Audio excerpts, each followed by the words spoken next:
Images like this from the Auschwitz concentration camp have been seared into our consciousness during the 20th century and have given us a new understanding of who we are, where we've come from, and the times we live in. During the 20th century, we witnessed the atrocities of Stalin, Hitler, Mao, Pol Pot, Rwanda, and other genocides. And even though the 21st century is only 7 years old, we have already witnessed an ongoing genocide in Darfur and the daily horrors of Iraq. This has led to a common understanding of our situation, namely that modernity has brought us terrible violence, and perhaps that native peoples lived in a state of harmony that we have departed from to our peril. Here's an example from an op-ed on Thanksgiving in the Boston Globe a couple of years ago, where the writer wrote, "The Indian life was a difficult one, but there was no employment problems, community harmony was strong, substance abuse unknown, crime nearly non-existent. What warfare there was between tribes was largely ritualistic and seldom resulted in indiscriminate or wholesale slaughter." Now, you're all familiar with this treacle. We teach it to our children. We hear it on television and in storybooks. Now, the original title of this session was "Everything You Know is Wrong," and I'm going to present evidence that this particular part of our common understanding is wrong. That in fact, our ancestors were far more violent than we are, that violence has been in decline for long stretches of time, and that today we are probably living in the most peaceful time in our species' existence. Now, in the decade of Darfur and Iraq, a statement like that might seem somewhere between hallucinatory and obscene, but I'm going to try to convince you that that is the correct picture. The decline of violence is a fractal phenomenon. You can see it over millennia, over centuries, over decades, and over years, although there seems to have been a tipping point at the onset of the Age of Reason in the 16th century. One sees it all over the world, although not homogeneously. It's especially evident in the West, beginning with England and Holland around the time of the Enlightenment. Let me take you on a journey from several powers of 10 from the millennium scale to the year scale to try to persuade you of this. Until 10,000 years ago, all humans lived as hunter-gatherers without permanent settlements or government. And this is the state that's commonly thought to be one of primordial harmony. But the archaeologist Lawrence Keeley, looking at casualty rates among contemporary hunter-gatherers, namely, which is our best source of evidence about this way of life, has shown a rather different conclusion. Here's a graph that he put together showing the percentage of male deaths due to warfare in a number of foraging or hunting and gathering societies. The red bars correspond to the likelihood that a man will die at the hands of another man, as opposed to passing away of natural causes, in a variety of foraging societies in the New Guinea highlands and the Amazon rainforest. And they range from a rate of almost a 60% chance that a man will die at the hands of another man to, in the case of the Gabuski, only a 15% chance. The tiny little blue bar in the lower left-hand corner plots the corresponding statistic from the United States and Europe in the 20th century, and it includes all the deaths of both world wars. If the death rate in tribal warfare had prevailed during the 20th century, there would have been 2 billion deaths rather than 100 million. Also on the millennium scale, we can look at the way of life of early civilizations, such as the ones described in the Bible. And in this supposed source of our moral values, one can read descriptions of what was expected in warfare, such as the following from Numbers 31. "And they warred against the Midianites as the Lord commanded Moses, and they slew all the males. And Moses said unto them, Have you saved all the women alive?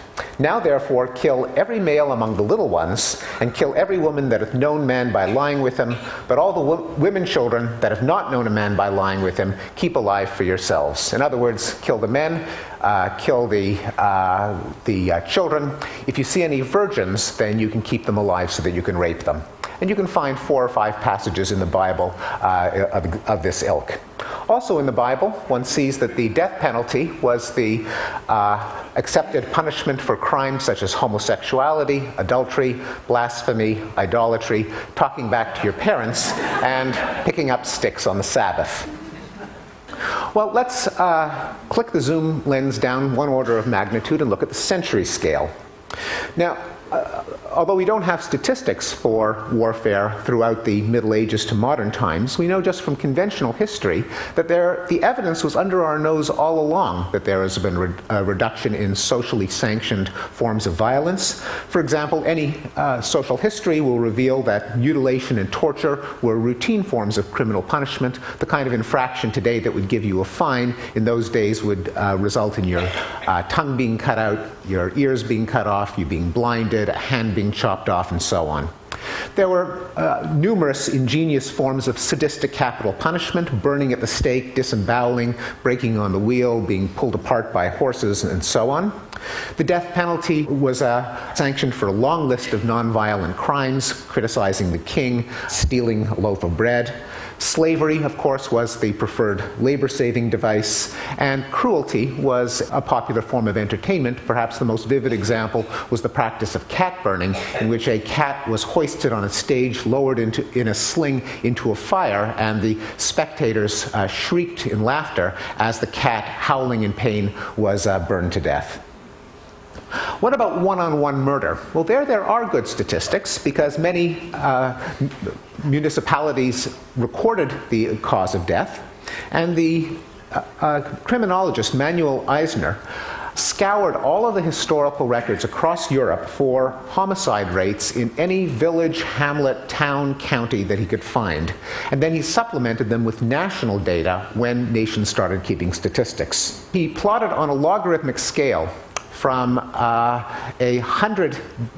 going from 100 deaths per 100,000 people per year, which was approximately the rate of homicide in the Middle Ages, and the figure plummets down to less than 1 homicide per 100,000 people per year in 7 or 8 European countries. Then there was a slight uptick in the 1960s. The people who said that rock and roll would lead to the decline of moral values actually had a grain of truth to that.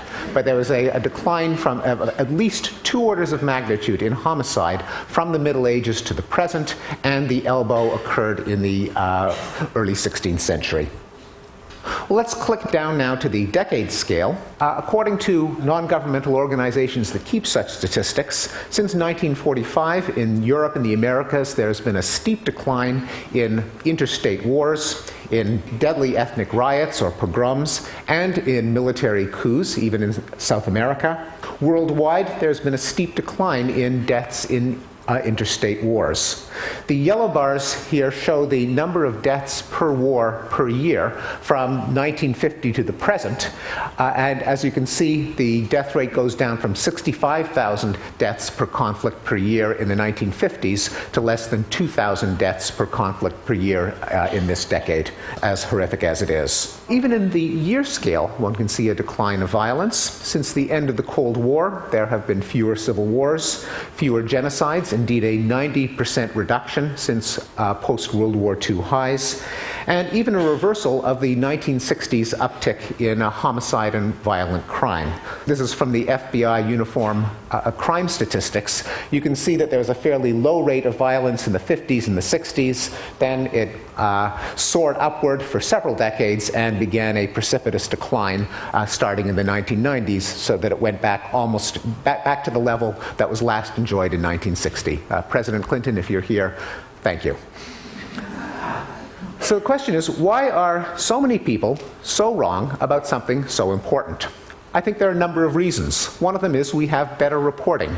The Associated Press is a better chronicler of wars over the surface of the earth than 16th century monks were.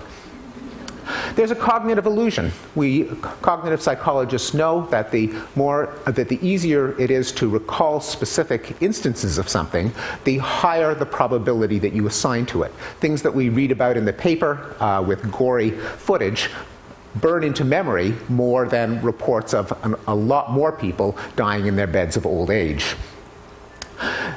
There are dynamics in the opinion and advocacy markets. No one ever attracted observers, advocates and donors by saying things just seem to be getting better and better.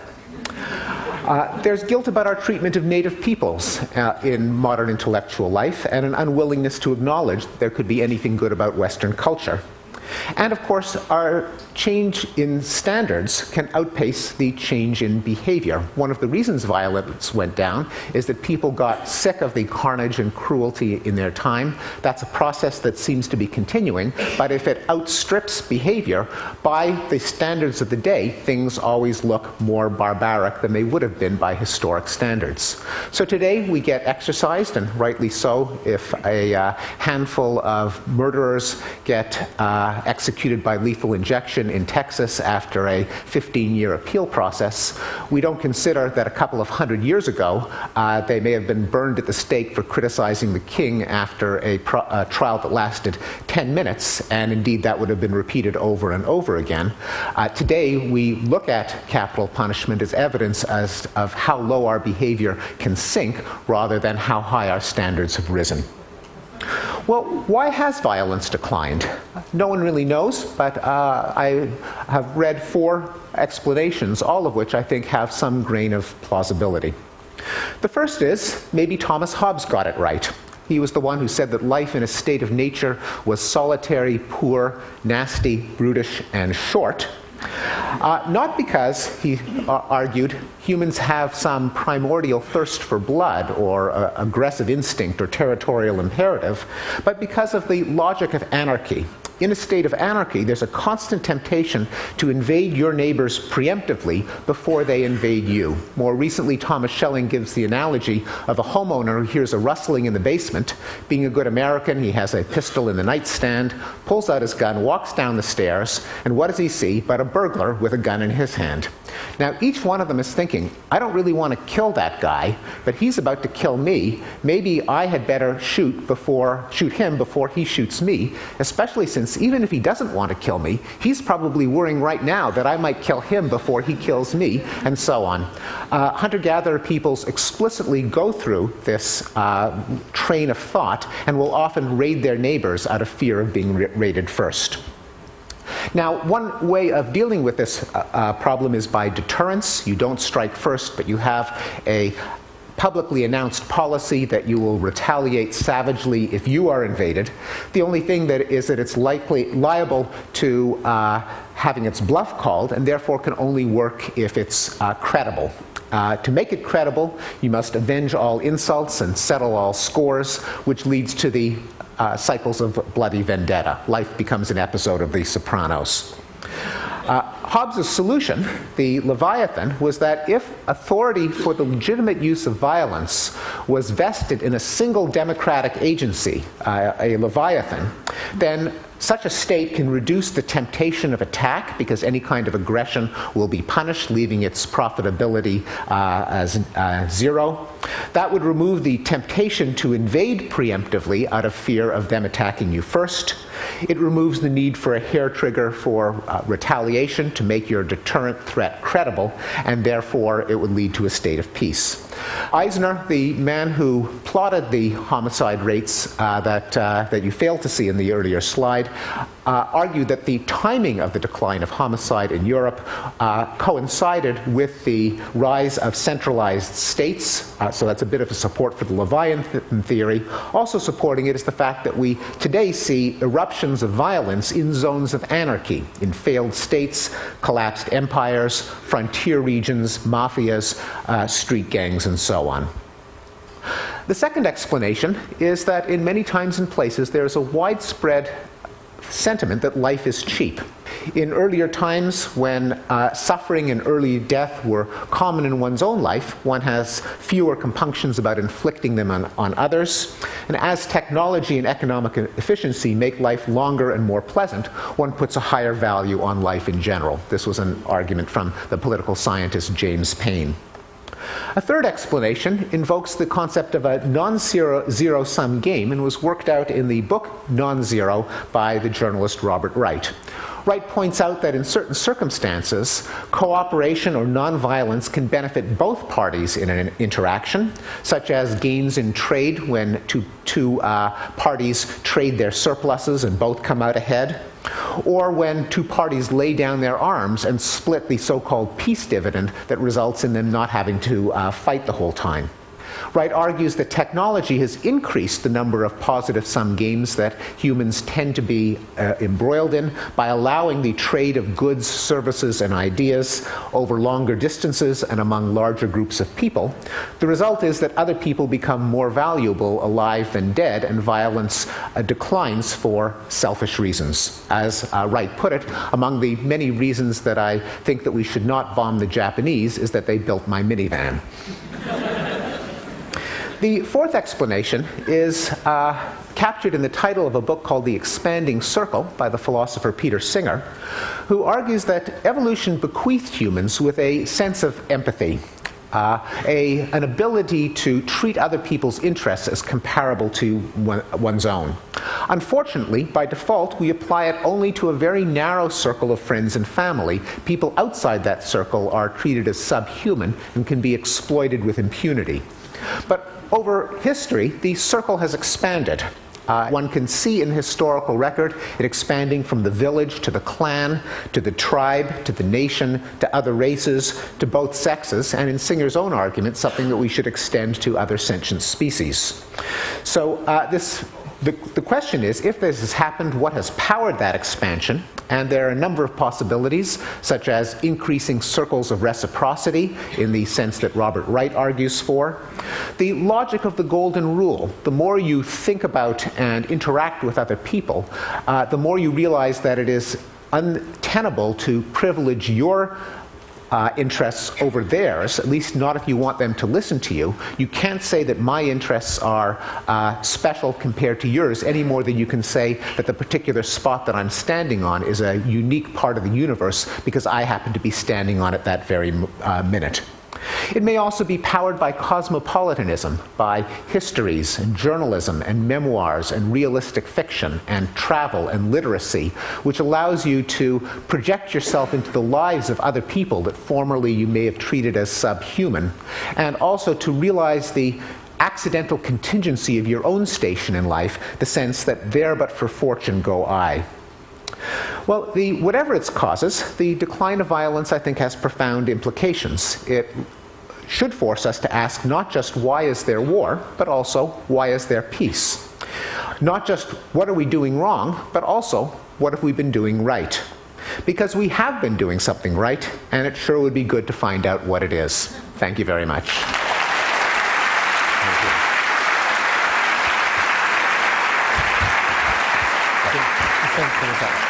So I was just going to, I love that talk. I think a lot of people here in the room would say that that expansion of that you were talking about, that Peter Singer talks about, is also driven by technology, by greater visibility of the other, and the sense that the world is therefore getting smaller. I mean, is that also a grain of truth? Very much. And it would fit both in Wright's theory that it allows us to enjoy the benefits of cooperation over larger and larger circles, but also I think it helps us imagine what it's like to be someone else. I think when you read these horrific tortures that were common in the Middle Ages, you think, how could they possibly have done it? How could they have not have empathized with the person that they're disemboweling? But clearly, they, as far as they're concerned, this was just an alien being that does not have feelings akin to their own. Anything, I think, that makes it easier to imagine in trading places with someone else means that it increases your moral consideration to that other person. Well, Steve, I would love every news media owner to hear that talk at some point in the next year. I think it's really important. Thank you so much. My pleasure.